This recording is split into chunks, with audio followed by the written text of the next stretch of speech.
आपले बांधव सगळे माझे सगळे प्रिय सखे मित्र नंदिनी अर्जुन साळवे, बाबा रामटेके,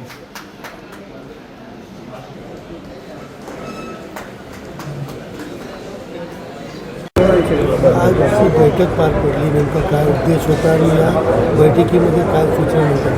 आज कल्याण डोंबिवली परिमंडळाच्या अनुषंगाने येणाऱ्याच डॉक्टर बाबासाहेब आंबेडकर यांच्या जयंतीनिमित्ताने ही आढावा बैठक आज या ठिकाणी पार पडली। या ठिकाणी कल्याण डोंबिवलीमधून सर्व नागरिक, त्याचबरोबर प्रशासकीय विभागाचे सर्व अधिकारी या ठिकाणी आज उपस्थित होते आणि एक ही समन्वय बैठक होती, ज्या माध्यमातून येणाऱ्या जयंतीच्या वेळेस कोणकोणत्या सोयीसुविधा लोकांच्याकडून अपेक्षा आहे आणि त्याबद्दल प्रशासनाची कशी तयारी झालेली आहे या संदर्भाने ही समन्वय बैठक होती। या ठिकाणी काही लोकांच्या सूचना आलेल्या आहेत आणि त्यामध्ये संबंधित विभागाने कोणकोणते कामकाज करावे या पुढल्या 8 ते 10 दिवसात त्या अनुषंगाने आज पूर्णमध्ये चर्चा झालेली आहे आणि तिथे चांगल्या प्रकारे या ठिकाणी चर्चा झाली। त्याचप्रमाणे ज्या मंडळांनी आणि ज्या व्यक्तींनी हा मागच्या वर्षी जयंती उत्सवामध्ये पोलिसांना सहकार्य केलं होतं आणि अतिशय पुणे हा शांततेमय मार्गामध्ये हा सर्व उत्सव साजरा झाला होता, त्या सर्वांसुद्धा या ठिकाणी आता आम्ही पारितोषिक देऊन त्यांचं अभिनंदन करत आहोत, जेणेकरून येणारा जो उत्सव आहे तो अतिशय शांततामय मार्गातून आणि सगळ्यांना सहकार्य होईल अशा मार्गातून साजरा करण्यात येईल अशा प्रकारची आज बैठकीमध्ये चर्चा झालेली आहे। मोबाईल निश्चितपणे आपण जे पाहत असाल की आजकाल जे काही सोशल मीडिया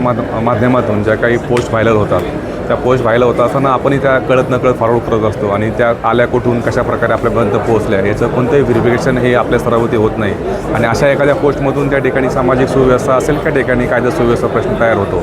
त्याच्यामुळं या बैठकीच्या अनुषंगाने पण सर्वांना ते आवाहन करण्यात आलं की अशा कोणत्याही पोस्ट असतील सोशल मीडिया माध्यमातून त्या अशा फॉरवर्ड करू नका, जेणेकरून आपल्या इथे काही शांतता भंग होईल। धन्यवाद।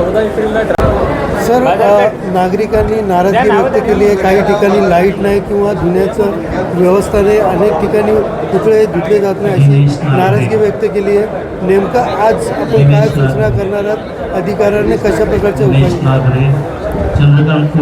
भारतरत्न डॉक्टर बाबासाहेब आंबेडकर यांच्या 134व्या जयंतीनिमित्त आज पोलीस विभागामार्फत आढावा बैठक घेतली होती। या आढावा बैठकीमध्ये काही नागरिकांनी गेल्या वर्षी काही सुविधा त्यांना मिळाल्या नाही असे त्यांनी सूचना केल्या होत्या, परंतु यावर्षी त्यांनी ज्या काही सूचना मांडल्या असतील, स्वच्छता असेल, पुतळ्यांची स्वच्छता असेल, सार्वजनिक दिवाबत्ती असेल, झाडांच्या फांद्या ट्रिम करणं असेल किंवा रस्त्यावरचं अतिक्रमण असेल किंवा आरोग्यसेवा पुरवणं असेल, ही सर्व व्यवस्था महानगरपालिकेमार्फत केली जाईल।